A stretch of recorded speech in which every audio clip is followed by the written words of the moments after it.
Hello?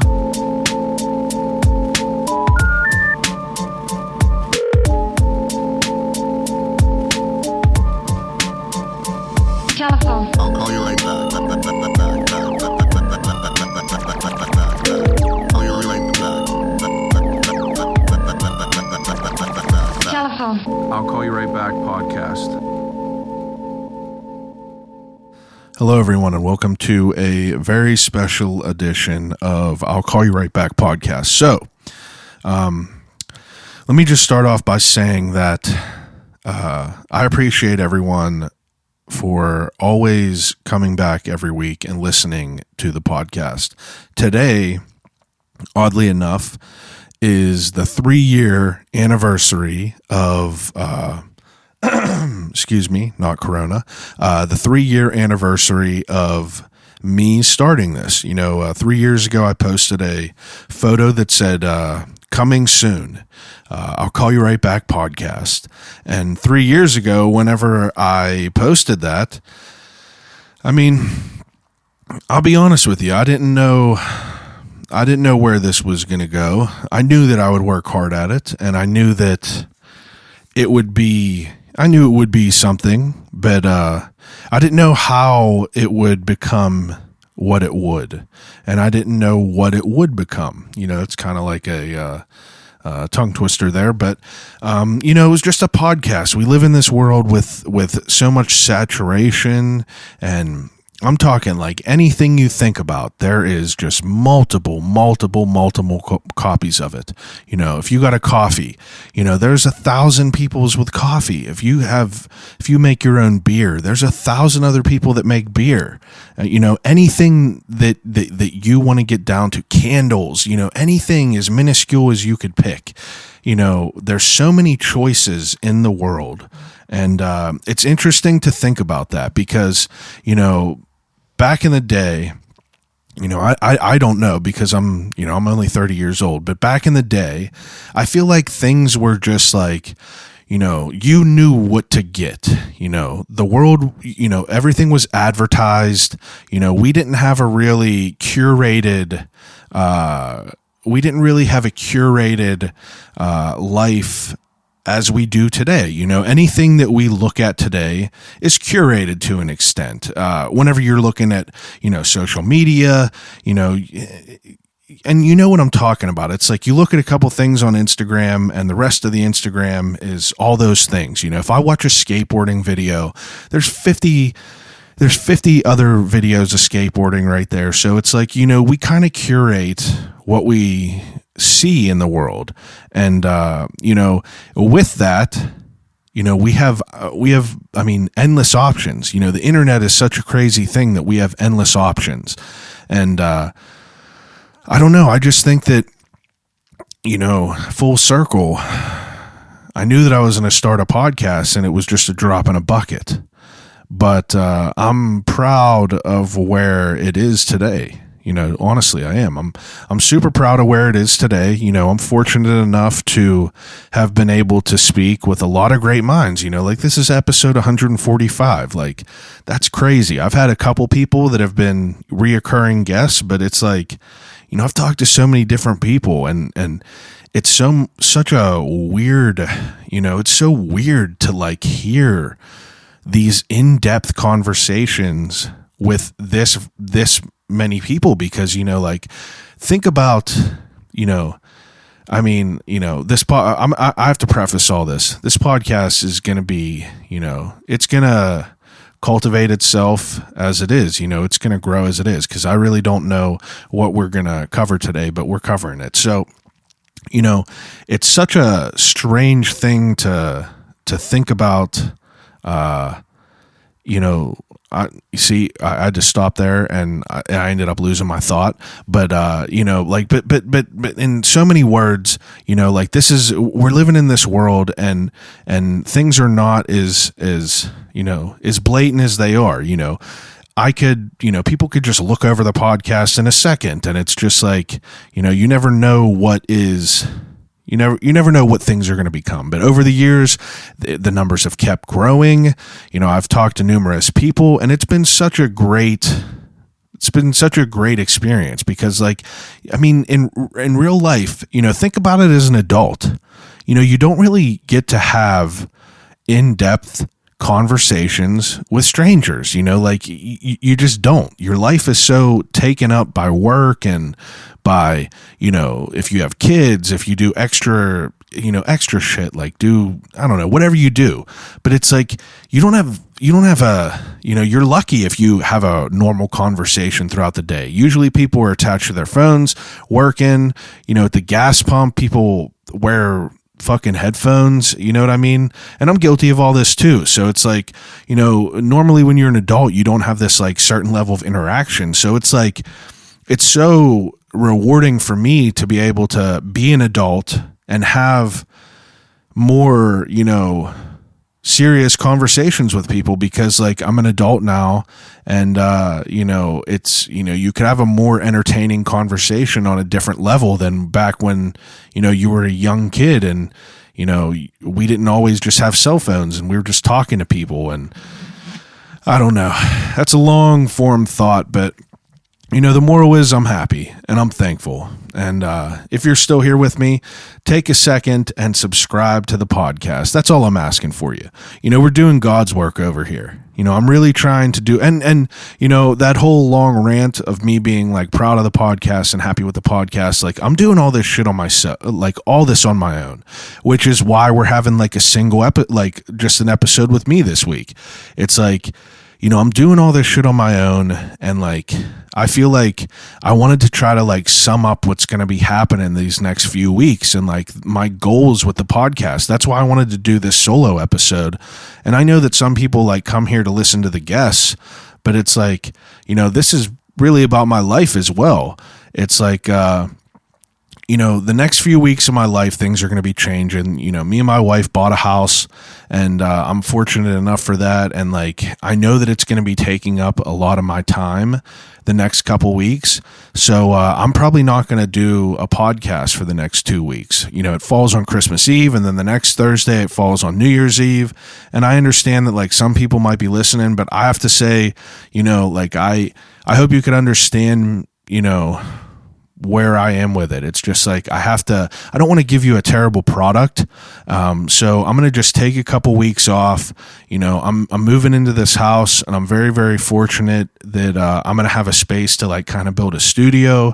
My goals are to, you know, implement video for the podcast. And it's just like, you know, I also want to stress that I have to be able to do that safely. And like with all this COVID shit that's happening, you know, like the last like 7 months, 8 months has been really crazy. You know, for a while I was doing them solo episodes where I would do the research shit, which was, you know, it was awesome. But then, you know, things kind of calmed back down and I started interviewing people again.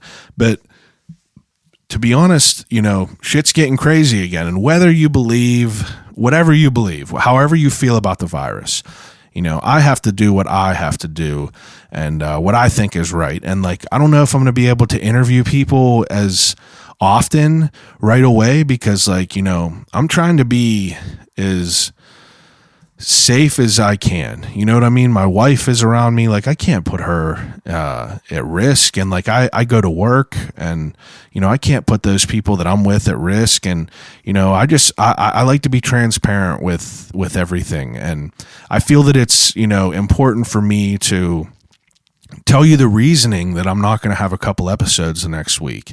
And it's not because like I'm just, you know, not doing the work, because I'm working my fucking ass off, to be honest. But I want you to know that, you know, like I'm not like just like dodging this.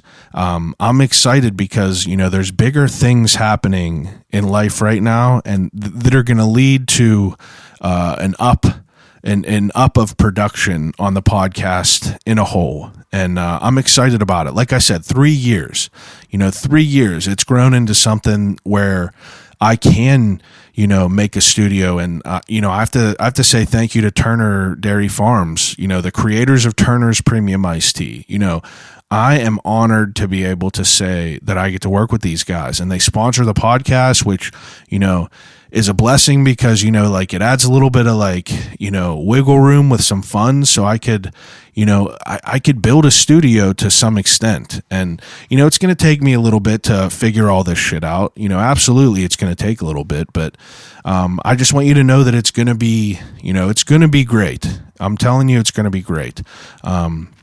But I'm excited about that. But that's not the only reason I wanted to do this solo episode of the podcast this week. Like there's a lot of really important shit that's happening. So, first thing is first. Last week I had incredible feedback on the podcast with Rabbi Jeremy Marquise. And if you haven't listened to that yet and you're listening to this right now, I implore you to go back and listen to that podcast because it was fantastic. But so in addition to me, conveying my feelings about the podcast, there is other things happening in the world that are super important to me. And I feel that I want to do anything I can with my platform, however big as it is. Realistically, we ain't crazy big, but I'm trying to do whatever I can to help. And obviously, we're in this world that's pandemic ridden, and it's causing a lot of problems for people. A lot of my very close friends are experiencing problems from this on a different level than I am, or maybe that you are. But I want to be able to kind of use this platform to bring awareness to a certain extent of what is really happening. And I have to say that, like, I'm not, these are just my opinions, and, however you believe or whatever you believe, whatever your beliefs are, I'm just saying, like, this is just how I feel about things. And, like, I have friends that have small businesses, like, this is my dream, is to one day be a business owner and, and work for myself and build something that is my own, that I could be proud of, and that I could pay, that I could, provide for my family by. And, I'm fortunate enough to know some people that I look up to in that regard. Like, and the one guy that, always comes to my mind whenever I think of hard worker, small business, built for war is Matt Christie at Streets on Carson. So if you don't know already, Streets on Carson is a restaurant down in Southside in Pittsburgh. And I can't talk about it enough. Like, if you've listened to this podcast before, you've probably heard me, always mention it, but Matt Christie and Lauren, his wife, own a restaurant called Streets on Carson. It's at 1120 East Carson Street, and they have, the food is impeccable. It's absolutely great. And he specializes in street food from around the world. So whenever I say, like, street foods around the world, like, you're getting a taste of all different areas of the world. And he does it in a way that is just so, all of his food is unreal. Like, I've honestly had every single thing on this menu, and it is just like, he's so passionate about what he does. You could tell by the food that he serves. And I feel that, if I didn't, know him, and if I wasn't, like, more aware to these small businesses, and, like, a lot of the people that I've spoke to on the podcast are small business owners, like, whether it's a restaurant or a pizza place or like a little shop or a brand, like, these are small business owners. And, like, I've been fortunate enough to be able to, like, really talk to them on this podcast.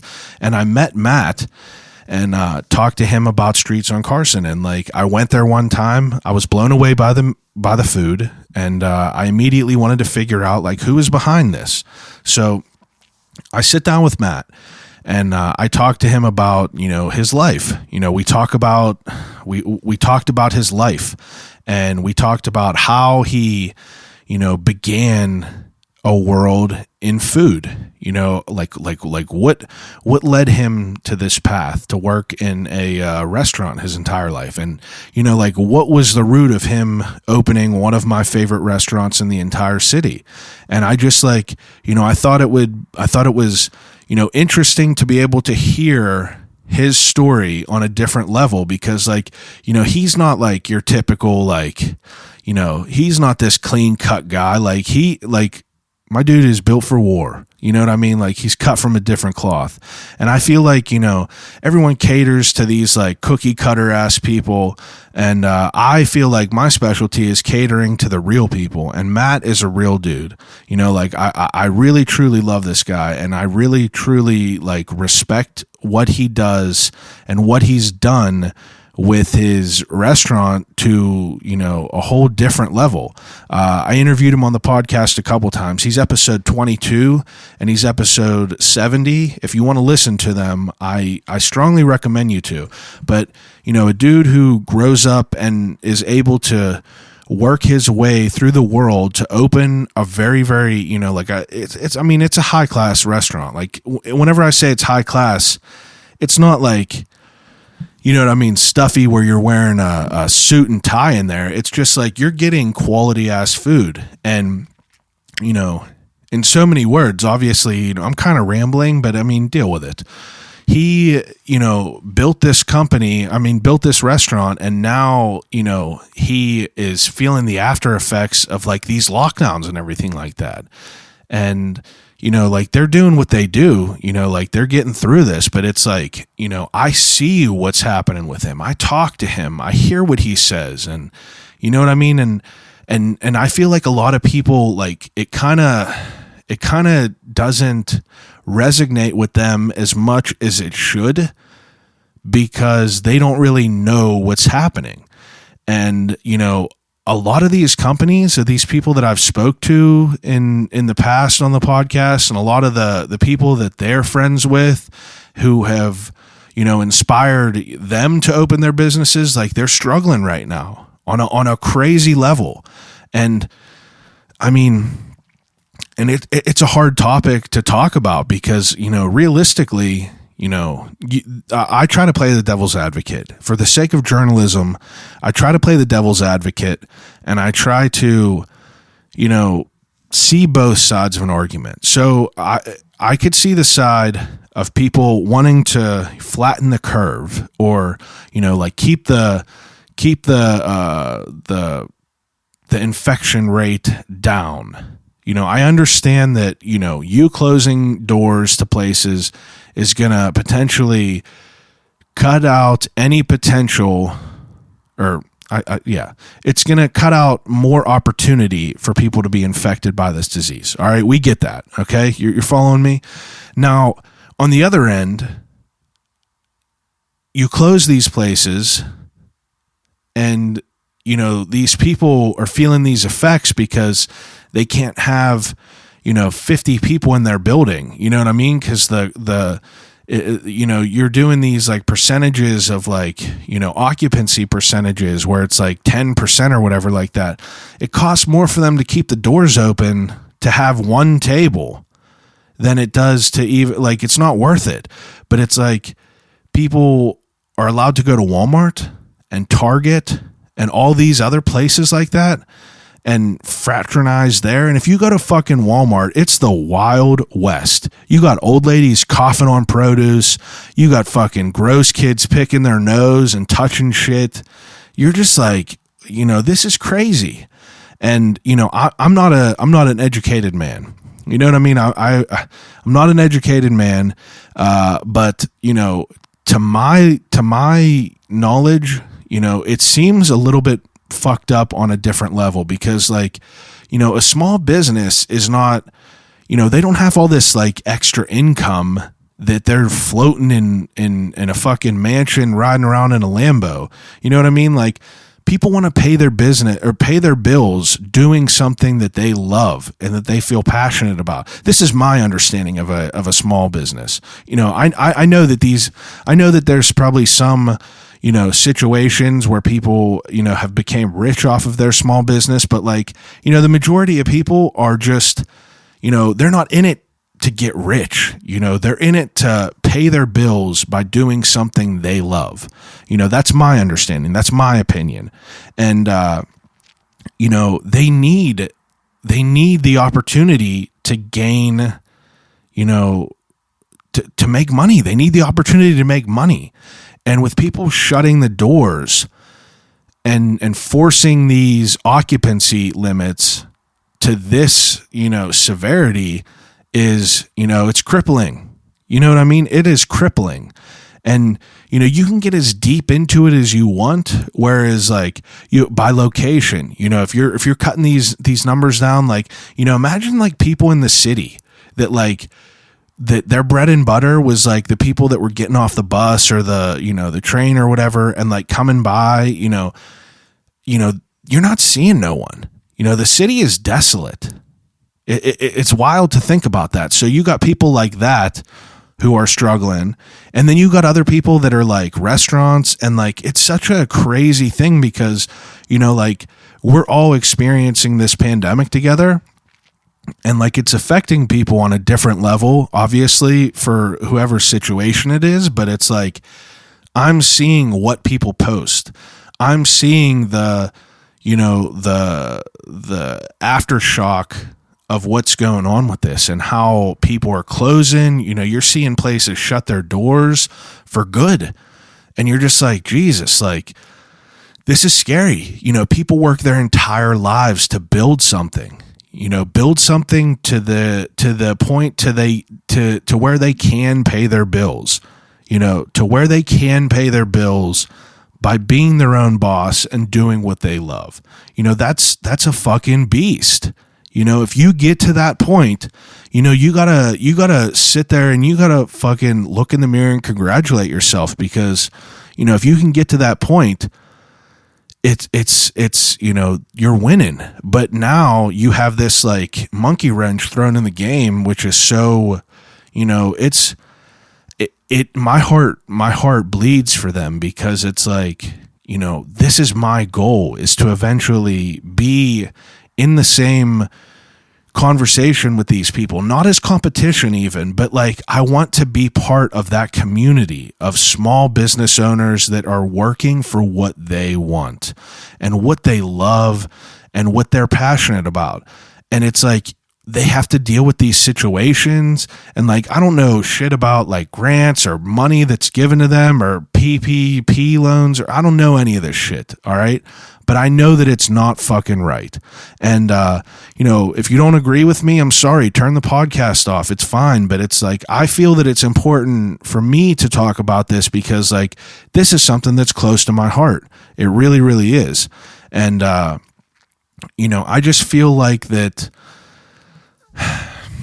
I see both sides of the conversation like I was talking about, but it's like, what are the other things that we could do? One, on like a governmental level, but two, as a community, what kind of things could we do as a community to help these businesses in a time of need like this? And, at first with this, what I wanted to do was I wanted to hit up a bunch of different places and kind of like get all of their owners or managers on a phone call, and just kind of talk about them and what they do, and, what kind of products that they have available for buying and selling at their establishment, and how you could purchase and buy those. And, I know that, I don't know, it's a little bit difficult for me to like try to like schedule with all these people right now, because like I said, we're about to be moving and life has been crazy. We've just been trying to get shit done here. And, I'm gonna, try to work in some conversations with people, but I don't know.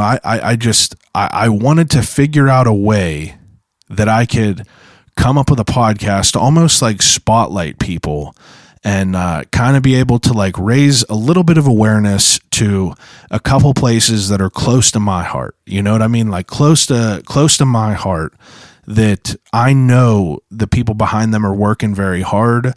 I know the people that are behind them are doing what they can to, keep their life, like to keep their life flowing, alive. I was going to say to keep their life alive, but that sounds dumb, obviously. But to stay afloat, and it's so weird because it's like, I don't know. I feel like some people think like they're not like thinking about it. They're not like really, it's not like dawning on them what's happening because like it might just not be on your radar. So like if you're learning a little bit about a couple businesses from listening to this podcast, I'm thankful for it. So I just want to talk about a few places that I really believe in around the city, restaurants, small businesses that I feel are worth mentioning. So up first, we are talking to Chad Townsend of Millie's Ice Cream. Hello. Hello, how are you? Good, how are you? I'm doing very well. It's nice to talk to you again. Yeah, good to talk with you. Thank you for taking the time out of your busy day to do this with me. Oh, absolutely. Thanks for thinking of me. Absolutely. Okay, so I'm going to put you in the hot seat. You're the first one to ever do this, so I'm happy that you're going to be the test subject. Great, okay. I'm ready for it. So who are you, and when did you open? I am Chad Townsend, co-owner with my wife Lauren Townsend of Millie's Homemade Ice Cream. And when did you open? We opened Shadyside, which is how most people would know us, in March of 2016. March of 2016. Yep. And you have since opened other locations. Yes. Where are those locations at? So we have another location in Market Square. We have a location in Lawrenceville on Butler Street. We have a location at University of Pitt. We have a small satellite location at Nemacolin and Woodlands. And we are working on opening a location in the South Hills in March of 2021. Always busy, always working. Got to keep pushing forward, right? Absolutely. I was at the Butler location, the Butler Street location yesterday, and I got a pint of the chocolate fudge brownie and a pint of the walnut and apple butter. Oh, awesome! Very, very great. Both of them. Awesome. Yeah, those are two great flavors. Sidebar before I go in, I love. There's no other place that has a better waffle cone, but that's neither here nor there. The next question that I have for you: how could people shop with you? People can shop with us a couple different ways. Through our website, which is millieshomemade.com. You can order delivery that way. You can also order through all of our shops. Unfortunately, the Pitt location is currently shut down just because they're done with school for the semester there, so you can't go there.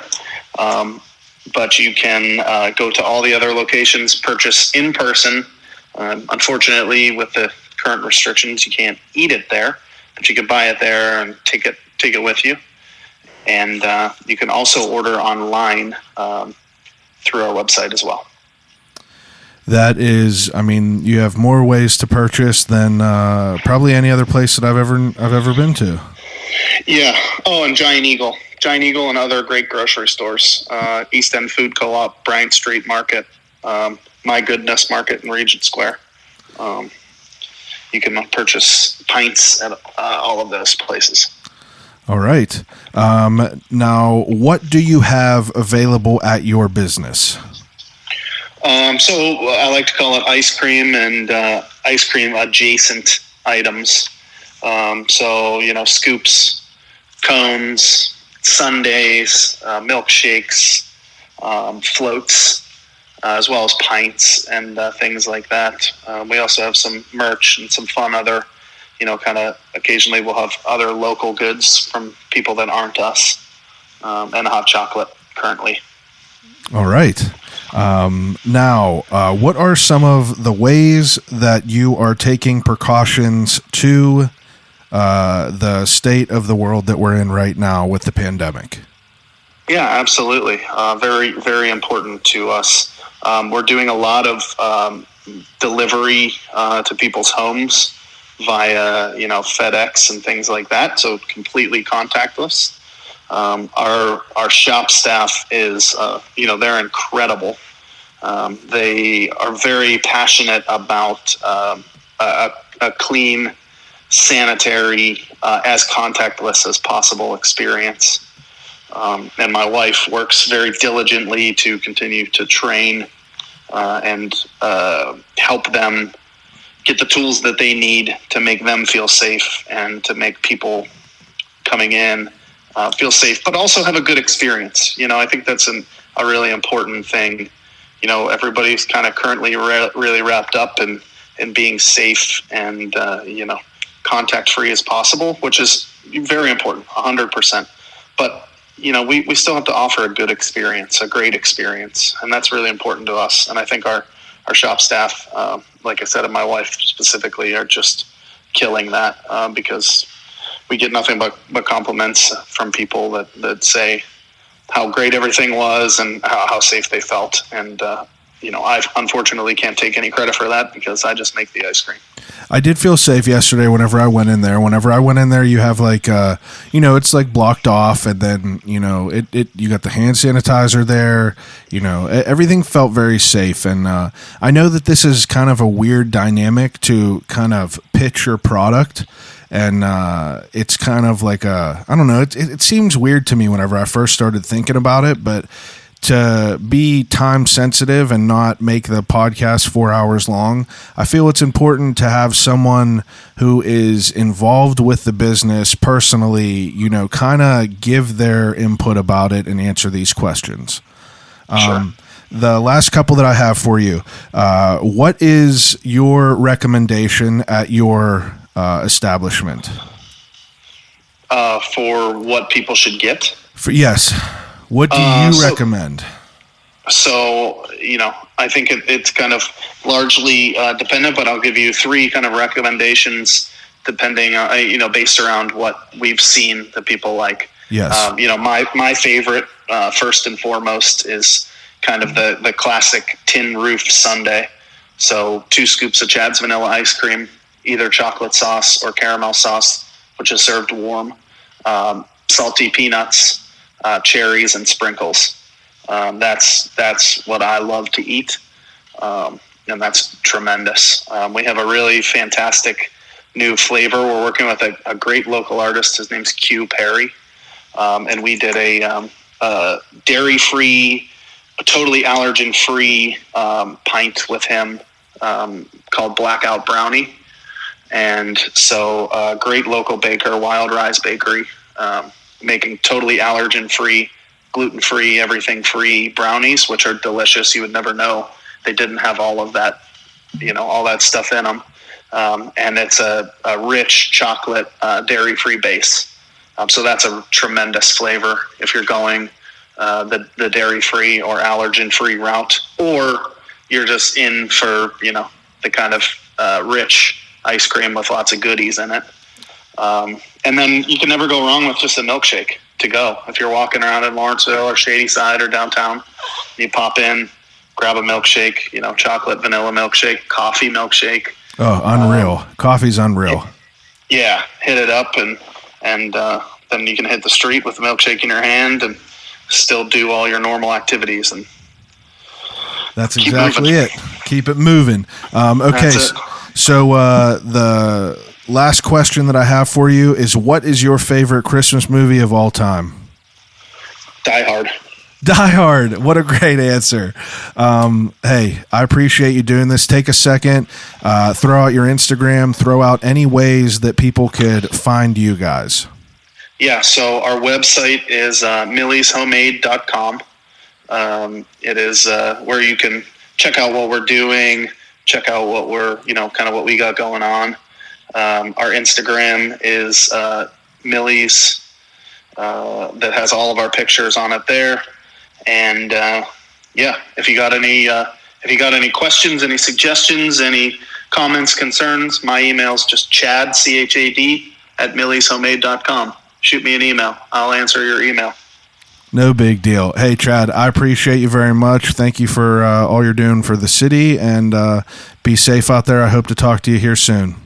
Thank you, Chad. Keep up the great work. Love the podcast. Thank you, sir. Have a good night. Thanks, buddy. I'll Bye-bye. talk to you soon. Bye. What a great guy that Chad is from Millie's. If you have not had Millie's ice cream yet, I absolutely implore you to try it out. Okay, up next we are talking to Ashley Courts, who is the owner of Black Forge Coffee.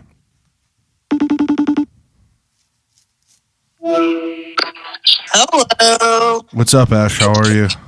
Good, man. How are you? I'm wonderful. Living the dream, Yep. as usual. Okay, so the first one of these went well. This is going to go well. We're going to get right into it. Who are you? What is your business? And when did you open? Okay. So, who am I? My name is Ashley Courts. I am the owner of Black Forge Coffee House here in Pittsburgh, PA. And my business opened in 2015 in the neighborhood of Allentown. In Allentown. And then since you have opened another location, where is that? That one is in McKees Rocks. Okay. Now, what do you have available at your business? So much. We have. You do have a lot of stuff there. Yes, we have like locally handmade like arts and crafts stuff that people have done. We have jewelry. We have face masks. We have full branded Black Forge face masks and like a bunch of merch right now. A cool crew neck. This is just a false coffee on the back. You know, coffee mugs, travel mugs. Seriously, everything. And of course, our bags of coffee. Yes. And you have a crazy menu of drinks as well. Yes. I always forget about that. That's all right. That's the main focal point. But, okay, so how could people shop with you?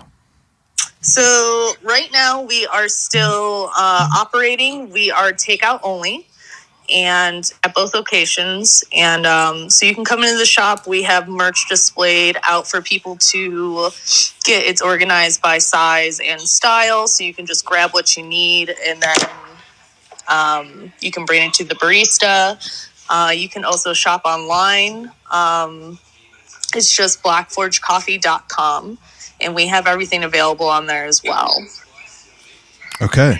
Now, what are the precautions that you are taking as a business owner in this pandemic time that we are in?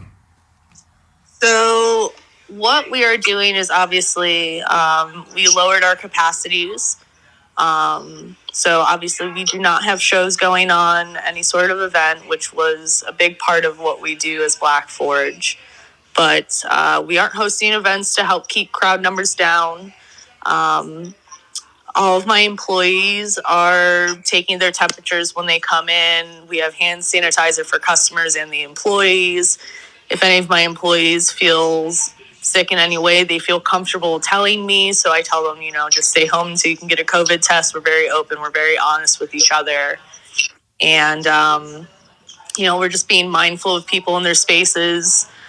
We made the decision as a company as well to, we just would really appreciate if people wore masks going into small businesses. That's what I'm trying to say. Yeah. It's just, that's what's really hard for us right now, is that there are so many people that do come into the shops, don't wear their masks, and we kind of get upset and we're like, hey, sorry, we won't serve you unless you have a mask on, because it makes other people uncomfortable and it makes us uncomfortable. And, that's all we ask for people right now during this pandemic, so we can continue to make sure that small businesses stay open, that we aren't losing our families and friends like we have been because of this pandemic, and just working together in as many ways as possible and supporting one another in any way. Yeah, feel like everyone, no one was really ever prepared for something like this. So, I told the other people that I'm talking to, like, I know that this is like a weird way to pitch your your business, but it's like, I feel like that this is a way for someone who is involved in the business on a personal level. Like I'm not just talking to a regular manager, like you're the owner. Like I think it's valuable for people to hear from the people that are behind all this and kind of hear it in their words. Okay, so the next couple questions. So my next question is, what do you recommend whenever you go to your establishment? Like, what is your favorite thing, or what do you recommend? Ooh, so that's really hard because we're consistently changing up the menus with every season. And the first 6 drinks are our 666 drinks. Those are always there. If I'm going to recommend something off of that, I would say the most popular drink is the Dragonaut. It's a very good one. That's a regular for me. Yeah, that was one of our first specialty drinks we ever made as a company, which I'm really proud of that one. And then currently on our seasonal menu, we have a couple of different things. So the one that's the most interesting that I've really enjoyed that one of my baristas created is called the Yule Goat. It is salted caramel with rosemary latte. It's really good. Yeah, that's interesting. I remember seeing it. I didn't try it, but that's interesting. I highly suggest it. What's your favorite? What is your go-to? My go-to is just a black cup of coffee. Yeah, Dark roast. plain and simple. I drink, 2 cups a day. It gets me through. That's exactly what I need. I put a couple of ice cubes in it, and then I'm good to go. There you go. Okay, the last question that I've been asking people is, what is your favorite Christmas movie? Oh, my favorite Christmas movie. As a whole, I think all those old school claymation ones, those were my favorite. Okay, yeah. Rudolph and stuff. Yeah, with the heat miser and everything. Yeah. Yeah, those are definitely really, really good. That's a good answer. Now, take a second and give out your social media, your Instagram, website, anywhere where people could find you. So our social media is, we have 3 things going on. So we have Black Forge Coffee Allentown on Facebook. We have Black Forge McKees Rocks on Facebook, and Black Forge Coffee Van, which is our 3rd step into the world. You can follow that adventure as well on Instagram at BlackForge_Coffee Van. And then our typical Black Forge shop is the regular Instagram. What else do we have? Oh, the website is just blackforgecoffee.com. I'm not really on Twitter, so it doesn't matter. And people could just order from the website? And people can just order from the website. Okay. Ash, thank you for taking some time out and doing this. Dude, I'd give you all the time in the world, my friend. I appreciate that very much. I'm sure me and you will be talking here soon. The coffee went very well. I'm so happy. Yeah, so I'll be in the shop here soon. All right, dude. Have a solid night. All right, you too. Thank you very much. Bye-bye. Of course. Bye. So that was Ashley Quartz from Black Forge Coffee. I cannot say enough about Black Forge Coffee. Hands down, my favorite coffee in the entire city. I work with them. I use their roaster for my coffee that I roast. And, shameless plug, I got a brand new coffee roast out. It's pretty much all sold out. I got a couple more bags. If you hear this and you want one, slide in the DMs immediately. But, up next. All right, so we're about to talk to Matt Christie, who is the owner of the greatest restaurant in the city of Pittsburgh, Streets on Carson. Yeah, bro. What's up, dude? How are you? All right, let me go to my bedroom here. All right. I'm So obviously with this podcast, I'm trying to, talk to business owners who are kind of on the front lines, and I want to, have some sort of way for this platform to like bring awareness to the fucked up shit that's happening around us. And I feel like that you're pretty outspoken on social media, and I think that you feel some type of way about it, but I think you're also a very, very, you're a very real type of outlook to this whole lockdown, pandemic, shit like that. So I have some questions I want to ask you, and I want you to answer them if you would be so kind. Oh, for sure. Okay, so who are you first of all? What is your business, and when did you open?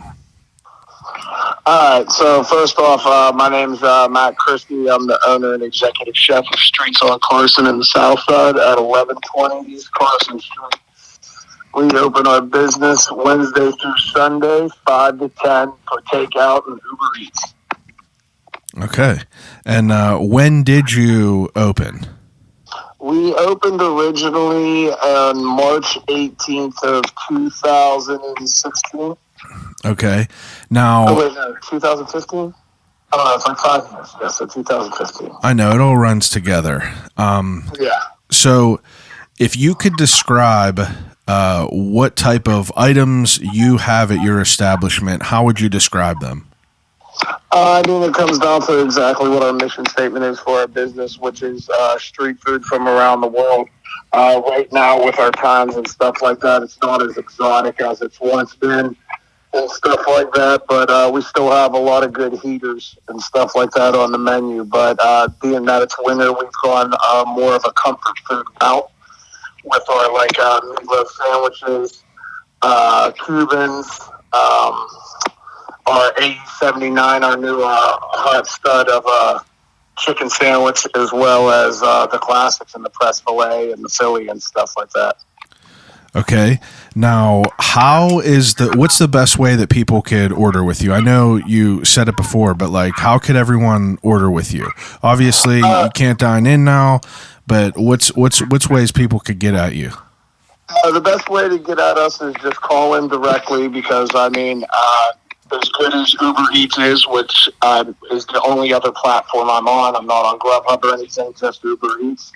But the best way to get at us is just call in and come into the restaurant for a pickup, because remember, the big guy in Uber takes his cut. I'm very happy with Uber and stuff like that, but at the same time, the best way is to come in and just come direct. And then also, too, check out the art on the wall and stuff like that. It is Christmas time. Pick up your family something original.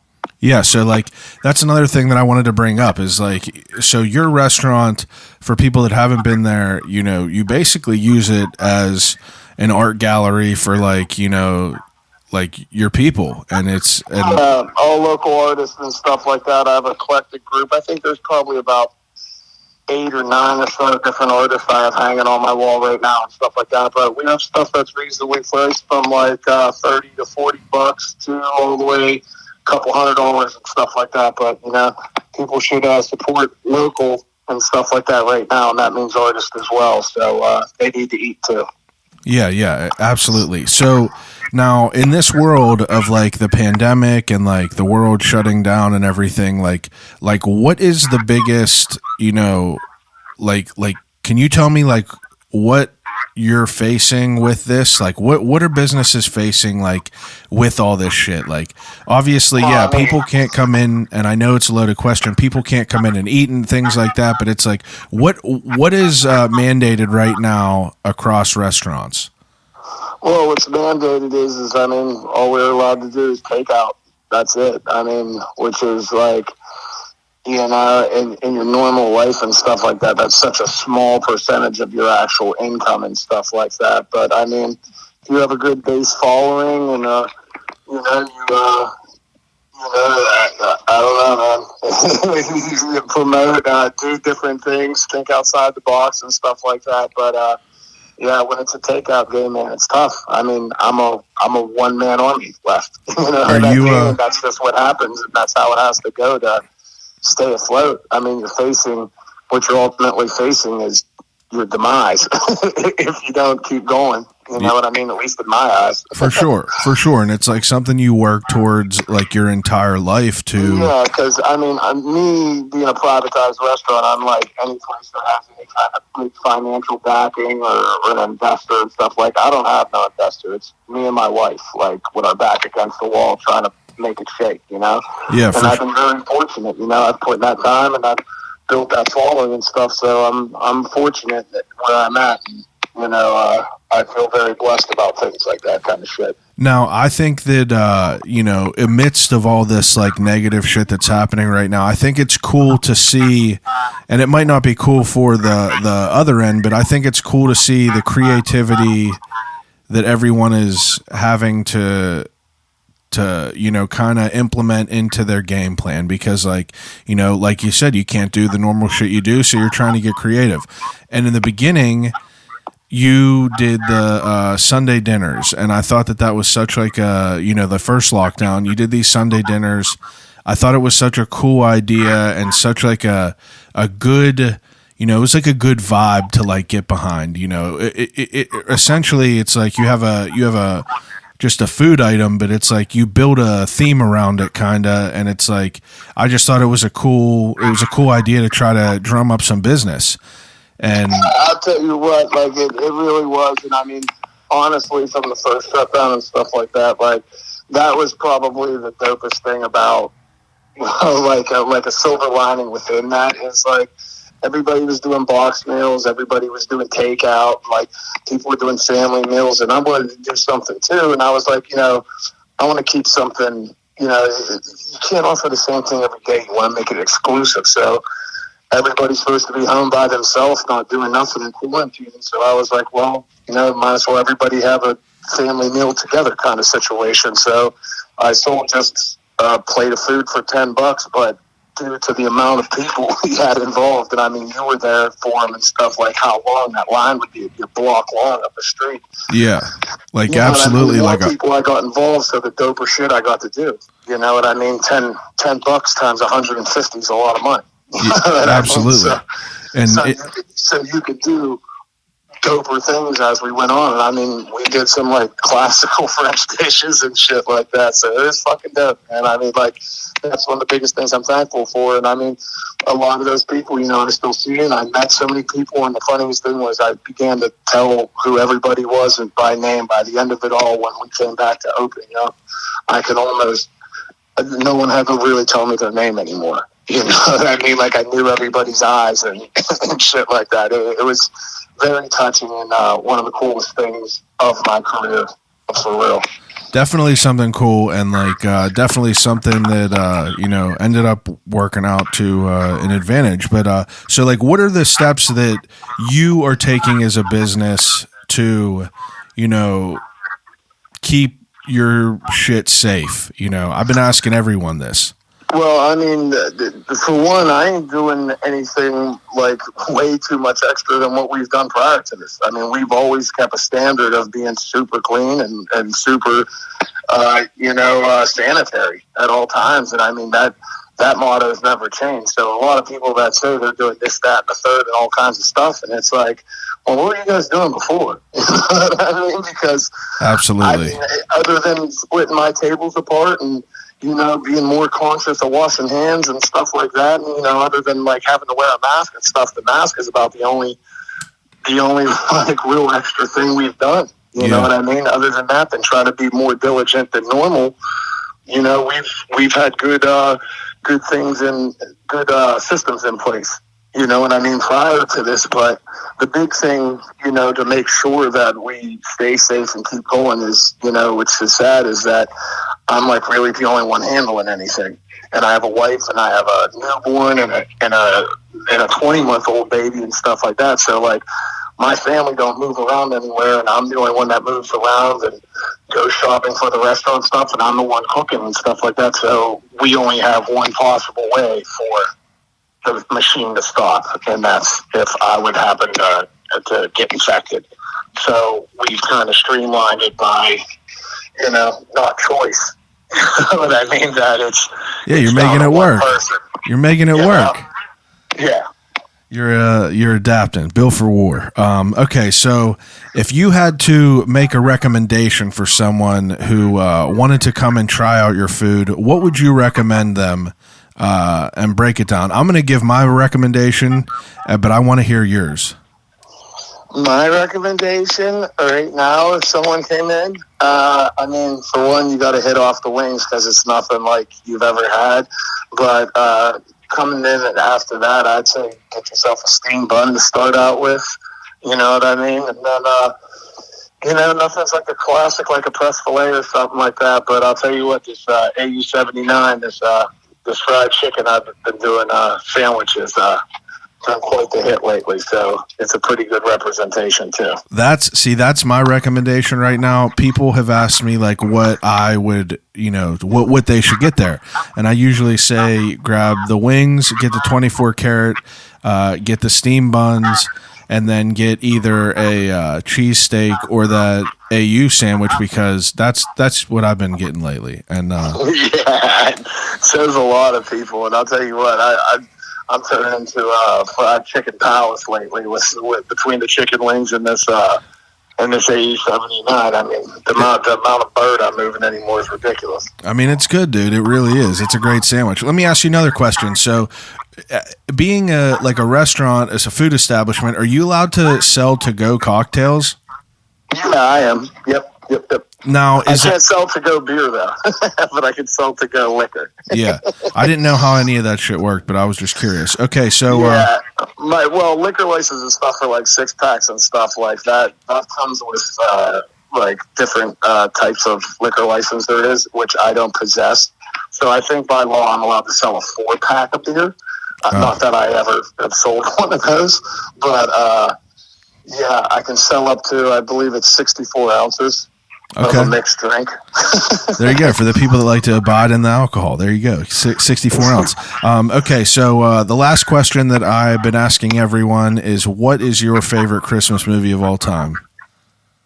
Christmas Story. Christmas Story. I'm not real big on Christmas movies, but I always. Clearly, you're not real big on it because the movie is weak, overrated. Most overrated Christmas movie of all time, but that's another podcast. What? What's your pick, bro? I mean, it's hard to say the favorite, but I could tell you my least favorite is A Christmas Story. Really? No shit. Bro, Damn, you got Gremlins. You got Gremlins. You got the Santa Claus with fucking Tim Allen. I guess Die Hard. Die Hard. That's what Chad from Millie's said too. I said, "What's your favorite Christmas movie?" And he said, Die Hard. I thought that was a great answer.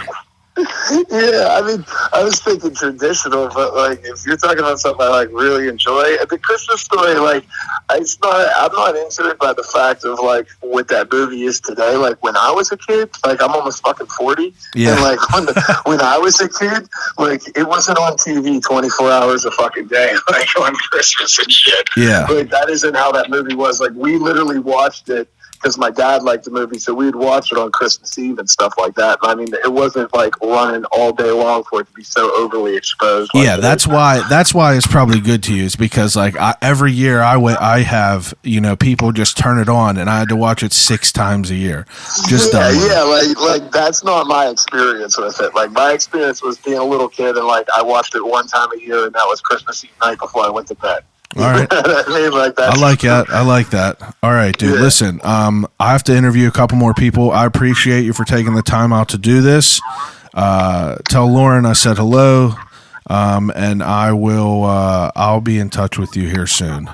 All right, my brother. I appreciate you. Happy holiday to you and everybody out there as well, man. Thanks a lot for all your support and holding me down through all this time. It really means a lot to me, and my heart goes out to all you people for real. Thanks a lot. Much love. 100%. Streets on Carson on Instagram. Follow them. Grab yourself some food, and I will hit you up soon, dude.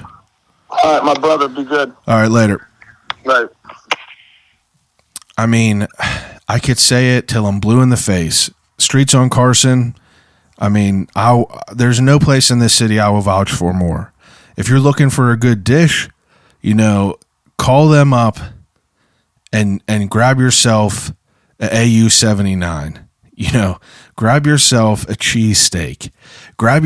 Do me a favor. If you like chicken wings, there ain't a better chicken wing in this city. I'll put any amount of money up to it. 24 karat wings. Do it now. And on to the next person. Okay, up next, we are talking to Ben Bartleson, who is the owner of Yoli's. I don't even know how to say it. Yoli's.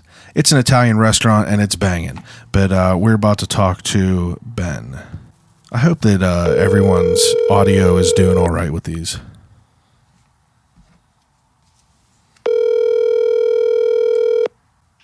Yoli's Cucina and Craft House. What's up, dude? How you doing, man? I'm doing well. I appreciate you for taking the time to, talk to me about this for a couple minutes.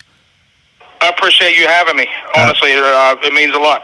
Absolutely. I want to get you on here for a full episode, but I'm trying to use the podcast to try to bring awareness to all this messed up shit that's happening out there for small businesses and food establishments. So I know every one of us appreciates it, man. It's been a crazy year, to say the least. Yeah, I know. It got to be crazy. Just the few people that I know that have a restaurant, I hear what they're dealing with, and it's just you guys work hard to get to this point where you could pay your bills by doing things that you love and you're passionate about. And then, it's hard enough to do that. Then, the man makes it a little bit harder, Yeah. Okay, yep, so rolling with the punches, as the rules change. Yeah, rolling with the punches for sure. So first of all, say the name of your establishment again, because I don't know how to say the second part of it. Cucina. Yep, and I'm going to plug both. We got two spots, so I'm going to plug them both, but we'll talk mainly about the restaurant. We got Yoli's Cucina and Craft House. That's on 885 in Jefferson. And then we have Yoli's Pies and Rollies, which is on Cochran's Mill Road on the other side of town, South Park. You opened a second one? We did. The Miller boys, when you were in here eating? Yeah. They're running that show over there. Oh, great group of guys over there. Bunch of good guys. Yeah, real good workers. That's pizza shop delivery, just takeout. We do now everything's just takeout, but it's actually. That's designed for right now. The pizza shops should be flourishing right now. Absolutely. That's what people are looking for. Okay, so now tell me who you are, what your business's name is, and when you opened up. You got it. My name is Benjamin Bartleson. I'm from Yoli's Cucina and Craft House. Yoli was my grandma. Her name was Yolanda. Everybody called her Yoli. And we opened up a pizza shop on Cochran's Mill Road in January of 2016. We had the pizza shop, and we had a catering joint, and then we opened a full-service restaurant in 2018. Okay. Now, give what's the actual address of the restaurant? It is 1101 State Route 885. We're right down from Jefferson Hospital, and that's Jefferson Hills, PA 15025. Okay. Now, what's the best way that people could shop with you? So right now, we're doing a lot of gift card stuff. We don't have an electronic yet, but you can call if you can't make it to the restaurant. We're doing call-ins and we'll mail them to you. But right now, we're really just still face-to-face. By the end of the week, fingers crossed, we should be available on DoorDash. Okay. So, but people can just call and order in and do a pickup? Yep. Pick up. We're open 7 days a week. You could pick up from 11 a.m. to 8 p.m. every single day. No sleep. There ain't no sleep out here. No, we have a good staff, and the way that it is, everybody's trying to get hours. So if I could get out a little bit early and give them some hours around Christmas, that's what we're doing. So absolutely, it hasn't been too bad. That's good. Okay, so now give me a rundown of what you carry at your establishment. Yep. So we're an Italian restaurant. We still have some bar favorites, but our main entrees. Probably chicken saltimbocca or 4-cheese jumbo ravioli or chicken parms, very good.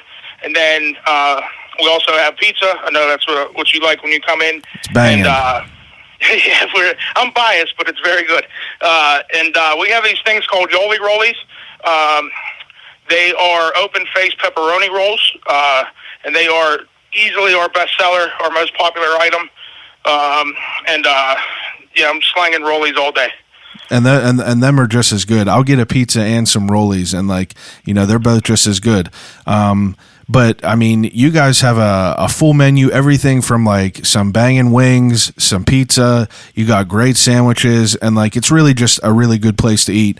Me and my family frequent there a good bit. Now, what are some of the ways that you are? I'm asking everyone that's doing this. What are some of the ways that you're taking precautions in this in this pandemic world? Yep. So we're pretty much status quo and trying to follow the main rules.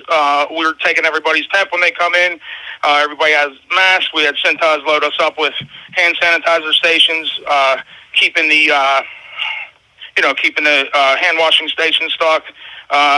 Just kind of you don't feel well, stay home, don't come anywhere near me. Yeah. That kind of stuff. So pretty much same thing the whole way. We're told that's what works.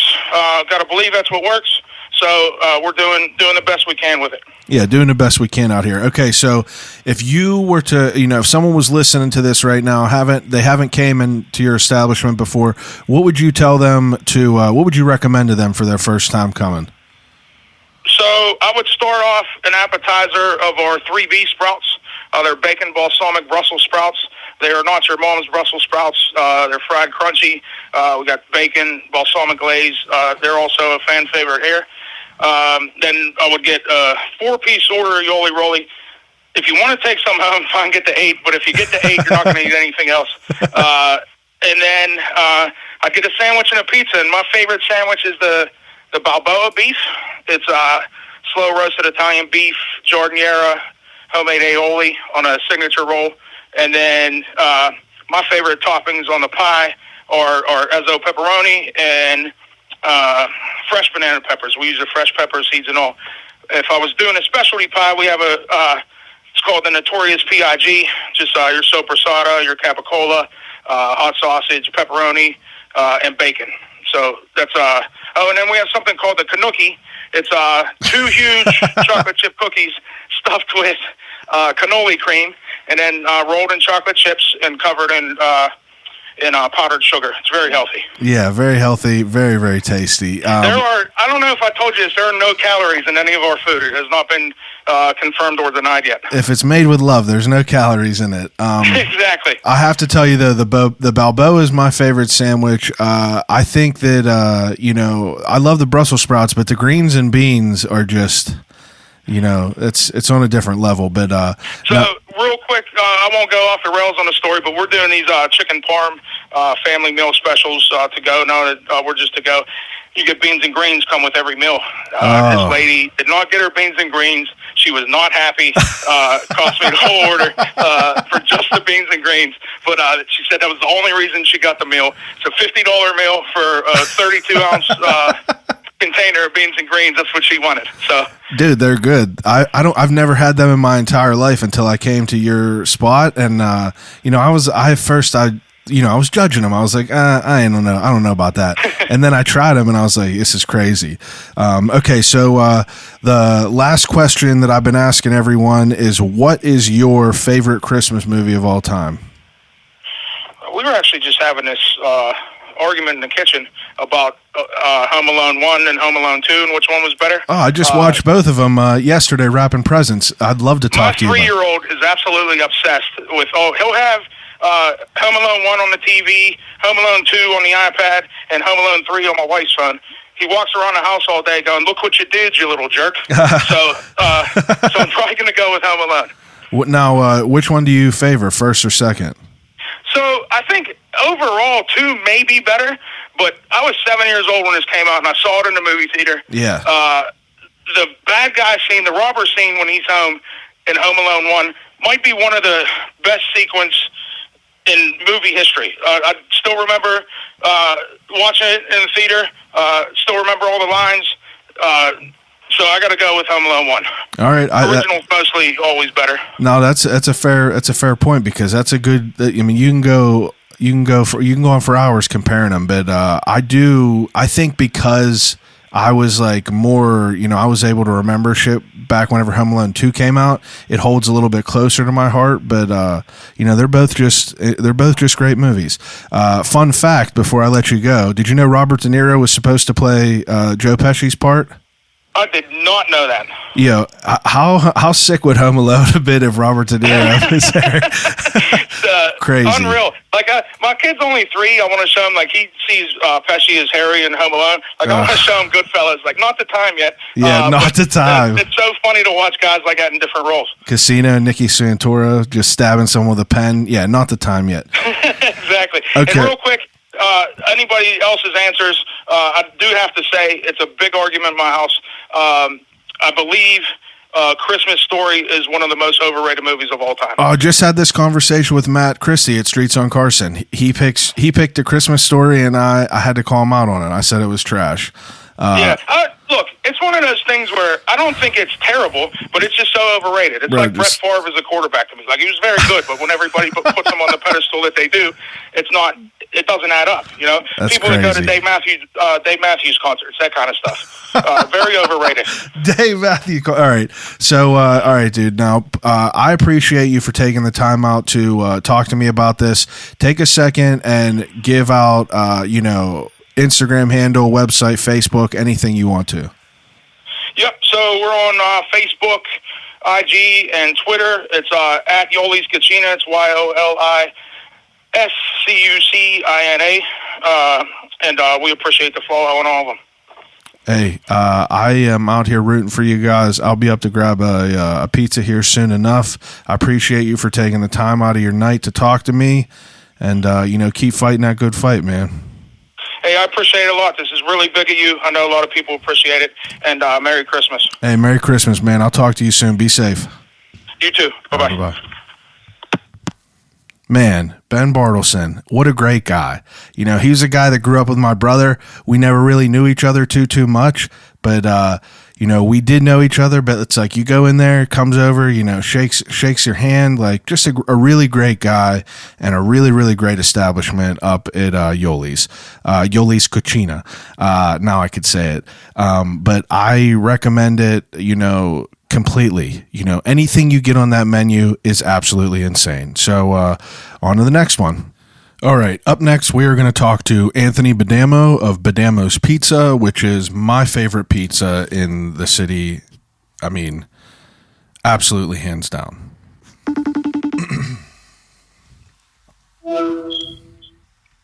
Yo, what's going on? What's up, dude? How are you? How you doing? Oh, how's your day going? Not bad. I'm home now. It was Everything crazy. was good. I mean, we were busy this morning, and then now, it's starting to get dark. People are starting to call for delivery, and my guys up in Mount Lebanon are kind of freaking out a little bit. But I mean, it's like you got to go until you get stuck, right? I mean, I guess. Oh no. So for being a pizza owner or a pizza place owner, is the snow, does that deter business? No, I mean, I think, especially if you're at home, like all snuggled up, like, what do you want to do? You want to order pizza, right? Yeah, that's a good point, I guess. I mean, I think like walk-ups, there's not that much action, but I know people are definitely going to be trying to get delivery. So, I mean, we've been doing it for a long time. I mean, it's just the same story every year when it gets bad. They're like, are we going to deliver tonight? I'm like, well, yeah, we are. Like, you're a delivery driver, right? I mean, you don't just deliver when it's convenient for you, Yeah, you got to put your life on the line for them pies. Exactly, for the fucking pizza. All right, so now first thing is first. I want you to tell me who you are, what your business is called, and when you opened up. Okay. My name is Anthony Badamo. I am the owner and operator of Badamo's Pizza in Pittsburgh, PA. We have 2 locations.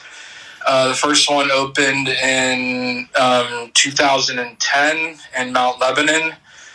And the second location is on Federal Street on the north side, and we opened up 2.5 years ago. And they're both popping right now. They're both open for business. Yeah, they're both currently open for business. Yeah, you can call. I mean, you want me to give phone numbers and stuff? We'll get to that. First thing is first. Okay. Now tell people who might not know of you what you carry at your establishment.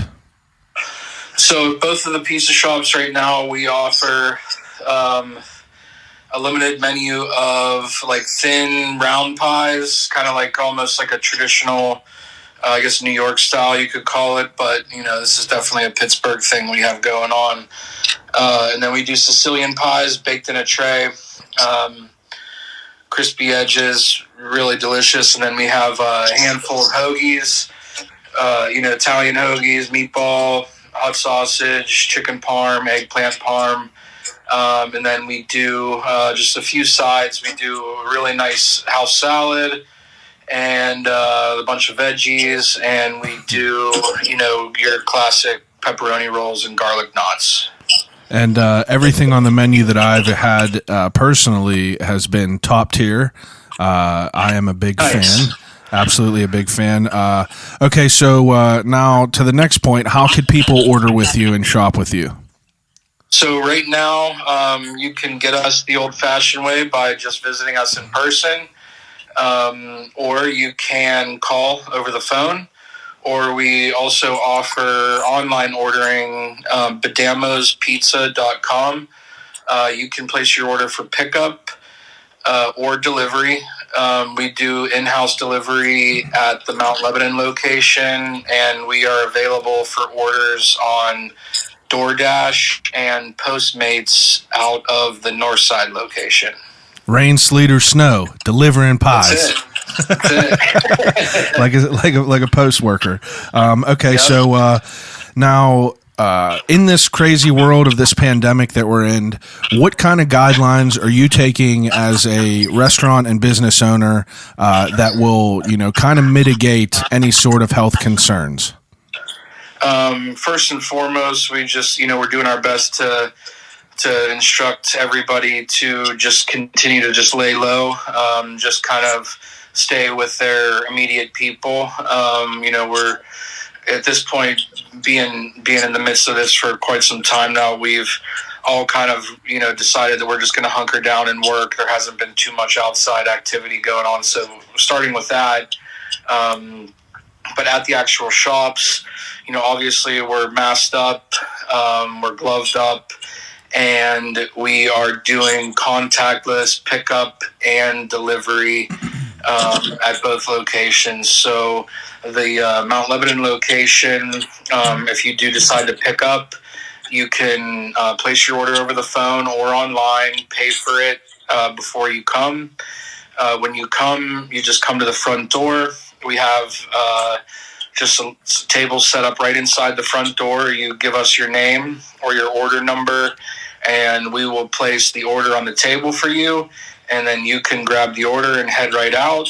Or the north side location, we have a walk-up window where you do not even come inside the location. You pull up to the store, come up to the window, let us know your name or your order number, and we will hand you the pizza through our takeout window that we have in the storefront. And I have to say that it is very, very, in my experience, you guys got a good routine going there. Yeah, I mean, it made perfect sense with, I had initially planned on using the takeout window for late night service. And, with this pandemic, we've just, used it for pickup, which just made it that much easier. Yep, absolutely. Okay, so if people have never had Bedamo's Pizza, what would you recommend for a first-time experience? I think a first-time experience, I would keep it simple. I would get like a large cheese pie, a round pie, and then I would try our pepperoni Sicilian. If meat's not your thing, I would try our hot peppers. They are delicious. They're quite spicy, but they also have a lot of flavor. Those are goes really good with our sauce and cheese blend. And our hoagies are we make everything in house. Nothing's frozen. So I would definitely try our meatball or our chicken parm. Again, for the veggie people, we do a really nice eggplant parm, and we do a really nice caprese sandwich that has homemade pesto and balsamic and tomatoes, fresh mozz, on a Sancioli's bun. Sancioli Brothers Bakery we use out of Bloomfield.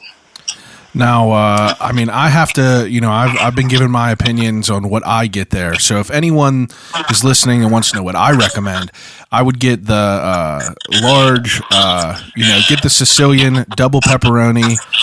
If you're getting crazy, get the hot sausage hoagie, and then get a side salad. I think the side salads are a top tier as well. Very, very loaded up, delicious, a great salad.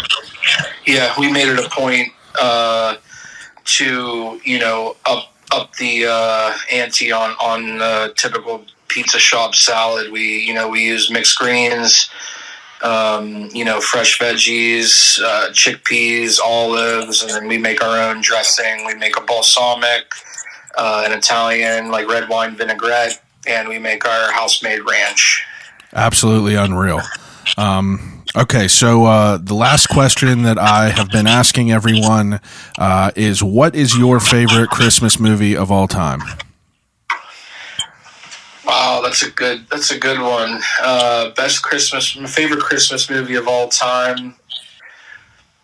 I have to say either Home Alone 1 or National Lampoon's Christmas Vacation.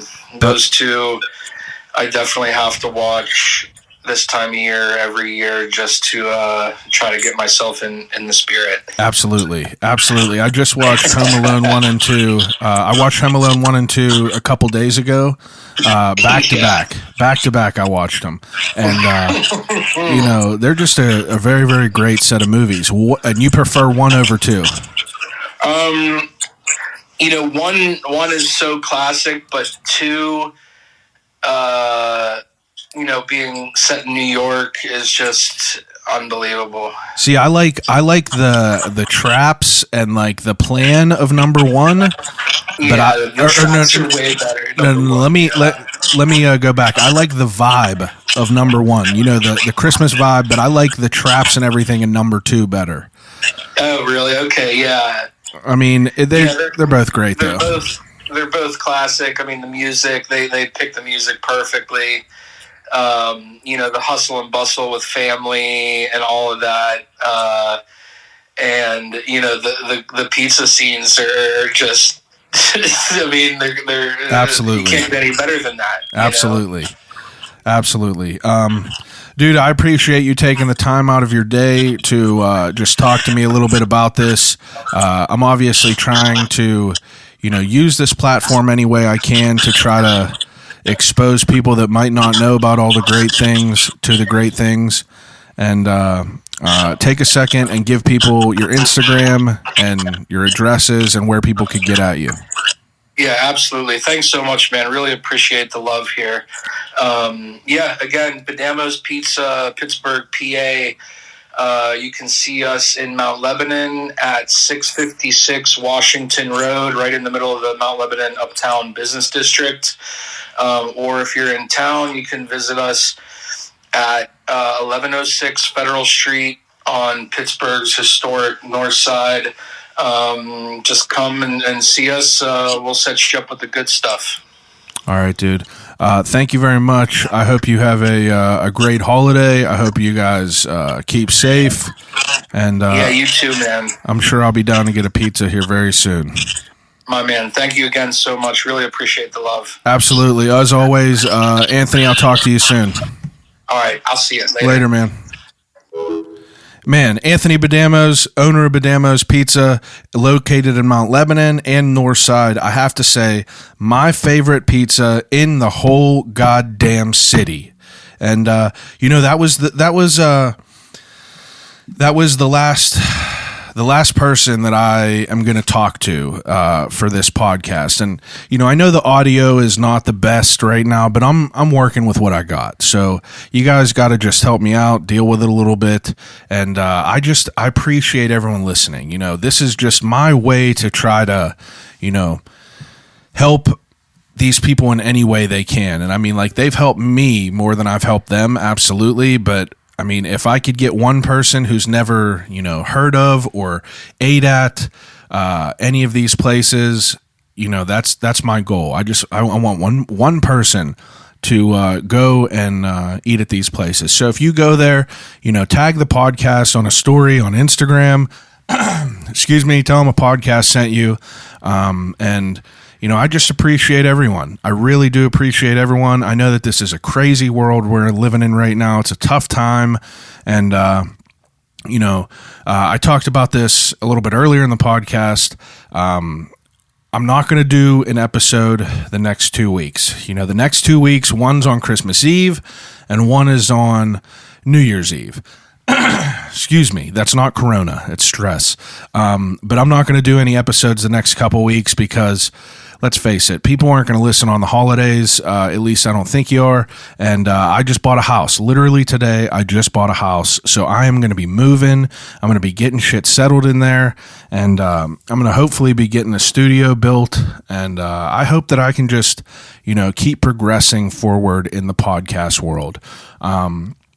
As always, on top of, patronizing all these great people that we've talked to, I want you to go down to your local bodega and I want you to scoop up a Turner's Premium Iced Tea in a Thug jug.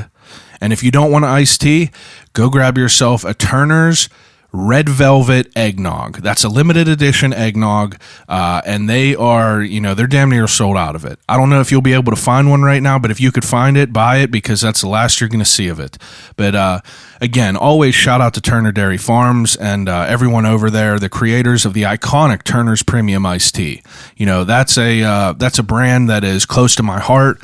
I am honored to be able to say that I get to work with them, and I'm honored to be able to say that, I'm friends with all these people that I talk to. We talked to Ashley Courts from Black Forge. We talked to Chad Townsend at Millie's. We talked to Matt Christie at Streets on Carson. We talked to Ben Bartleson at Yoli's Cucina. And we talked to Anthony Badamo at Badamo's Pizza.